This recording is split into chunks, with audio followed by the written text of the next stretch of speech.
بسم الله الرحمن الرحيم. في الفيديو النهاردة مش بس هنعمل مع بعض محفظة رجالي من الجلد الطبيعي، لكن كمان هنتعلم ازاي نجهز الباترون خطوة بخطوة، وازاي نحدد مقاسات المحفظة. كل ده هيكون بأدوات بسيطة. تابع معايا للنهاية وهتقدر تعملها بنفسك. هنا هنبدأ ان احنا نقص الباترون زي ما احنا متعودين. دايما انا بستخدم المسطرة الزاوية او مسطرة حرف L، دي بتساعدني ان انا ارسم المربع او المستطيل بتاعي مظبوط. دي اول قطعة بقصها من المحفظة بتاعتي، دي مقاسها 23 في 9.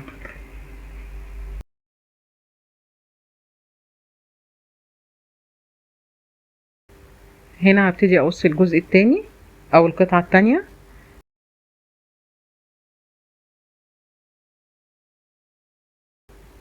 دي بتكون طولها 22 في 8.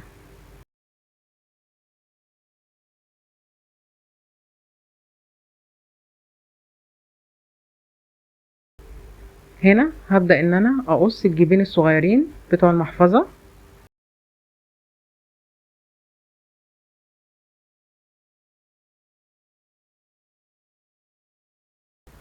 الجيب الواحد مقاسه 10 في 6.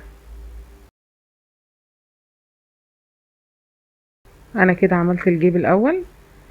الجيب التاني بيبقى برضو نفس الطول 10 في 6، لكن ببدأ ان انا اخد فيه بعض المقاسات كده هشرحها لكم دلوقتي.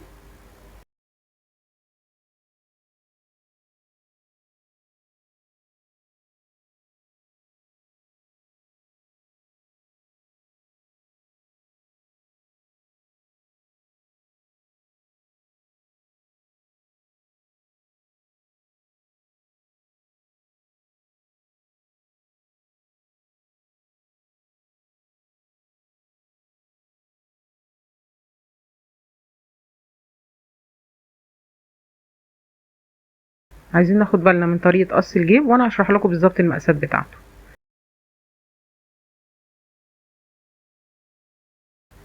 زي ما احنا شايفين انا كده قصيت الباترون بتاعي عبارة عن 4 قطع. القطعة دي طولها 23 في 9، والقطعة التانية 22 في 8، والجيب دوت مقاسه 10 في 6، والجيب الاخير ده برضو هيكون برضو مقاسه 10 في 6، بس الجزء اللي في الجناب ده مقاسه 1 سنتي في 1 سنتي، وهنعرف دلوقتي انا قصيته كده ليه. الجزء ده هقص منه على الجلد قطعة واحدة، وده هقص منه قطعة واحدة، لكن الجيب ده هقص منه قطعتين، والجيب الاخير قطعتين. هنا انا جبت قطعة الجلد، هبتدي بس اعلم الباترون بتاعي على ظهر الجلد. انا بس بعلم على ظهر الجلد المرة دي، لان لما جيت اعلم على وش الجلد كان بس القلم مش باين قوي.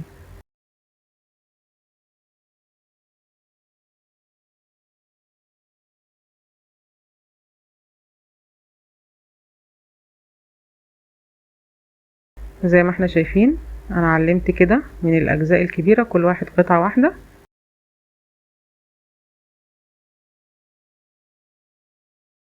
لكن الجيوب الصغيرة كل جيب عملت منه قطعتين على الجلد.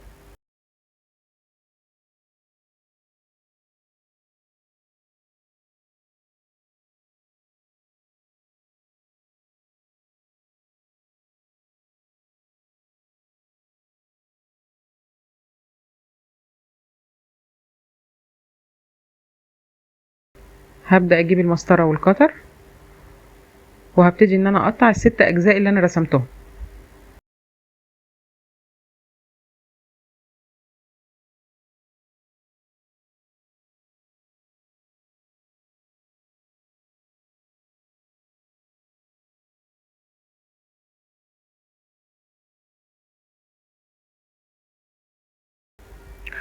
عايزة بس الفت نظركم لحاجة بالنسبة لمقاسات المحفظة اللي احنا قلناها. ده المقاس الطبيعي او ده المقاس الستاندرد لاي محفظة رجالي.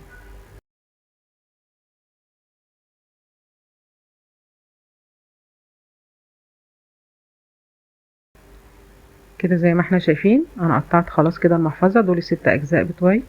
بالنسبة للجزئين الكبار انا بس عايزة اوريكم كده يعني ليه الفرق بينهم سنتي. زي ما احنا شايفين انا حطيت الجزء الكبير بره والجزء الاصغر اللي اقل سنتي جوه. السنتي ده بيفيدني في ايه؟ ان انا لما اجي اقفل المحفظة يبقوا الاتنين الحرفين ثابتين على بعض، مفيش جزء منهم اطول من التاني. هنا انا بحاول اوريكم ان احنا بس هنجمع المحفظة ازاي، او ترتيب الطبقات بتاعتها هيبقى ازاي. اظن كده ترتيبها واضح. هبتدي ان انا اخد الجيوب والجزء اللي تحتها اللي هو ال22 سنتي ده، وهبتدي اعلم مكان الجيوب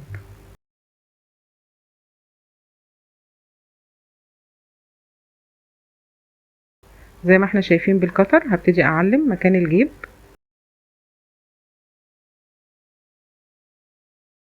وهنا هعمل الجيب التاني. طيب ليه انا بعمل كده؟ انا بعمل كده عشان انا همشي بالكلة على الاجزاء دي، لان انا لو ما كحتش الجلد بالقطر كده الكلة مش هتلزق معايا. الكل عشان تلزق معايا كويس لازم ان انا بلزق ظهر الجلد في ظهر جلد، لكن علشان الزق ظهر الجلد في وش الجلد مش هيلزق معايا كويس. عشان كده انا ابتديت ان انا اعمل العلامة دي، او ابتديت ان انا اخربش كده بالقطر على حروف الجيب.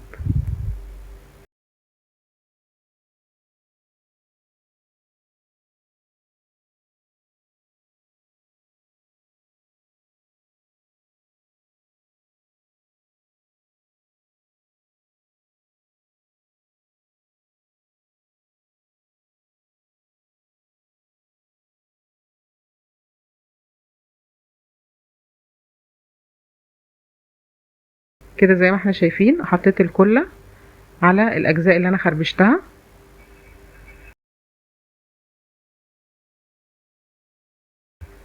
وهبتدي اثبت الجيوب بتاعة المحفظة.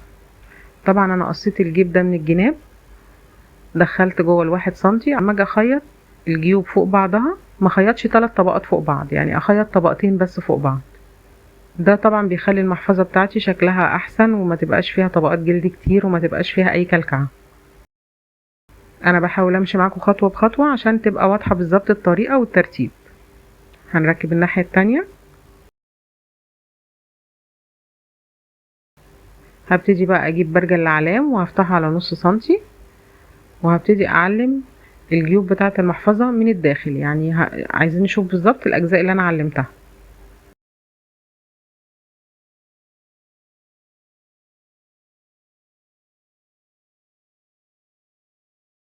هجيب الشوكة الست سنون، وهبتدي ان انا اخرم الجلد بتاعي عشان اقدر اخيط.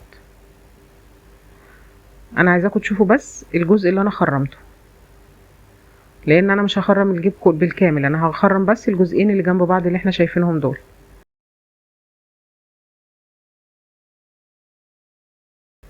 هبتدي بقى اخيط. انا جبت الخيط وبقيسه وبضرب المقاس اللي انا عملته في 3.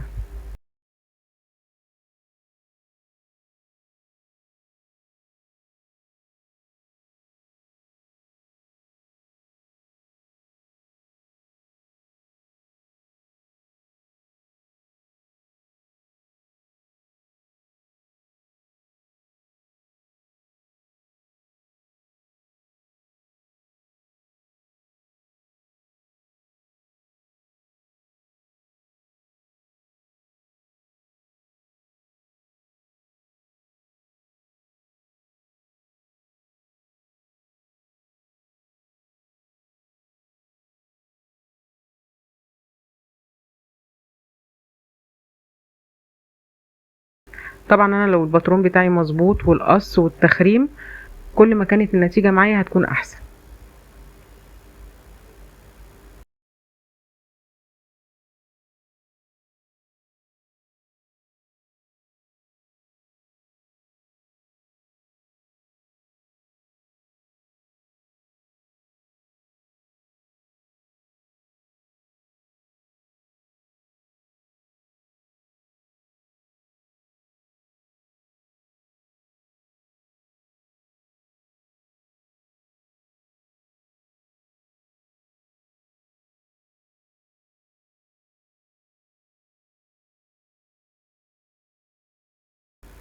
هبتدي كده اقيس الخيط للناحية التانية وهبدأ اخيط.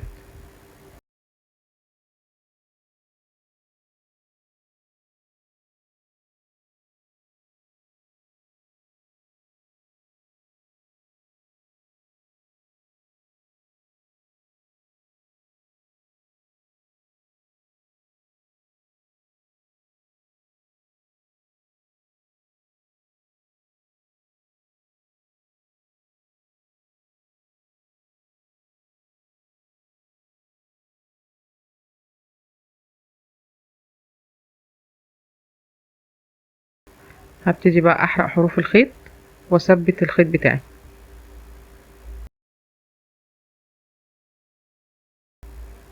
زي ما احنا شايفين انا خيطت الجزئين دول بس. هبتدي اقلبها على الناحيه التانية، وزي ما احنا شايفين انا حطيت كله على الجزئين دول. الجزء اللي في النص ده ما بحطش عليه كله. هجيب الجزء الاخير اللي هو مقاسه 23 في 9 وهبتدي الزقه. بس عايزين نركز مع بعض انا لزقته ازاي، لان انا مش بفرده بالكامل وبلزقه عليها، لا انا بلزق جزء جزء. زي ما احنا شايفين كده انا لزقت الحرف الاولاني.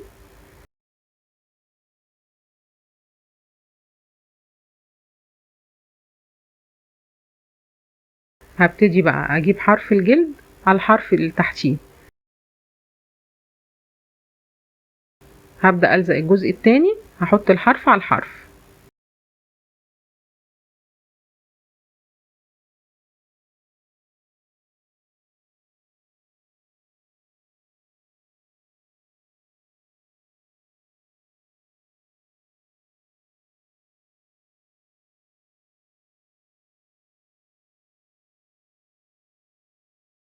هبدأ أدق بالشاكوش على الجلد عشان أثبت الجلد بتاعي ويلزق كويس.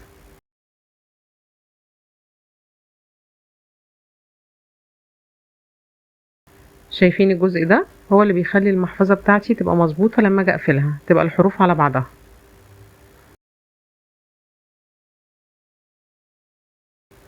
هبدأ ببرجل العلام أعلم الجزء اللي احنا شايفينه ده والجزء اللي قصاده الناحية التانية. يا ريت نركز في الخطوات وفي التفاصيل عشان تطلع معانا مظبوطة. كده أنا علمت الجزئين دول. هبدأ بالسنبك أخرم الجزء اللي أنا علمته.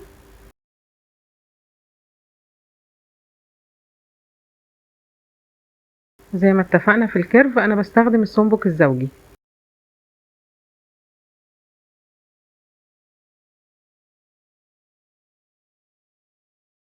كده انا خلصت الجزء ده، هعمل الناحية التانية.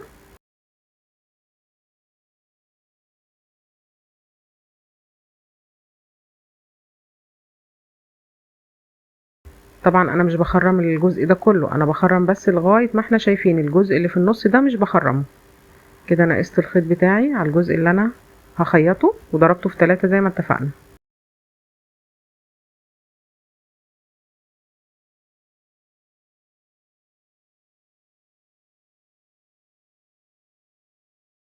ده الجزء اللي انا هخيطه.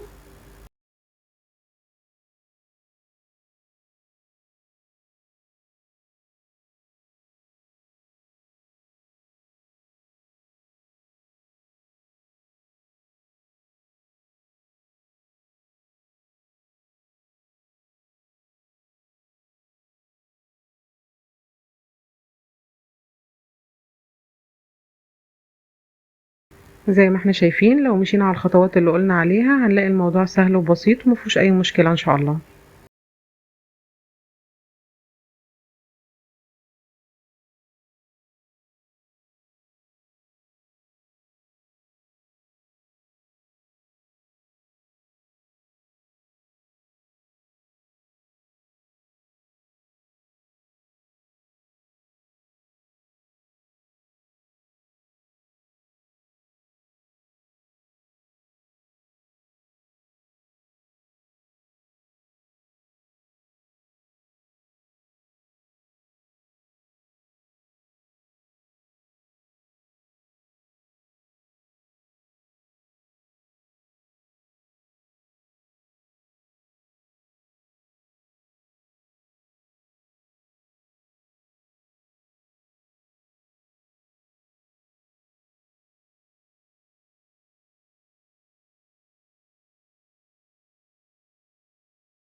كده انا يعتبر خلصت الجنب ده خلاص. بس زي ما احنا شايفين اخر غرزة انا بحاول ان انا ادخل الخيط من جوه عشان لما ابتدي اثبت الخيط واحرقه يبقى من جوه ما يبقاش باين من بره.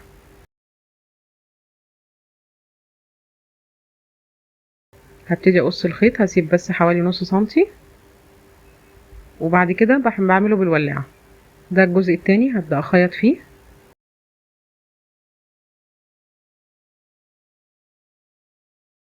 طبعا المحفظة بتاعتنا رغم ان هي بيبقى ليها مقاس محدد، المحافظ الرجالي يعني بيبقى ليها مقاس معروف، لكن التصميم ممكن يختلف، يعني انا ممكن اعمل منها اكتر من تصميم، ممكن اغير في شكل الجيوب، ممكن ازود جيوب اقلل زي ما انا عايزة.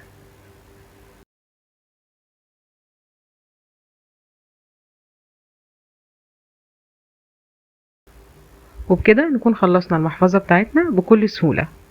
ما تنساش تعمل لايك وتشترك في القناة عشان يوصلك كل جديد، وكمان شاركني برأيك او اقتراحك في التعليقات.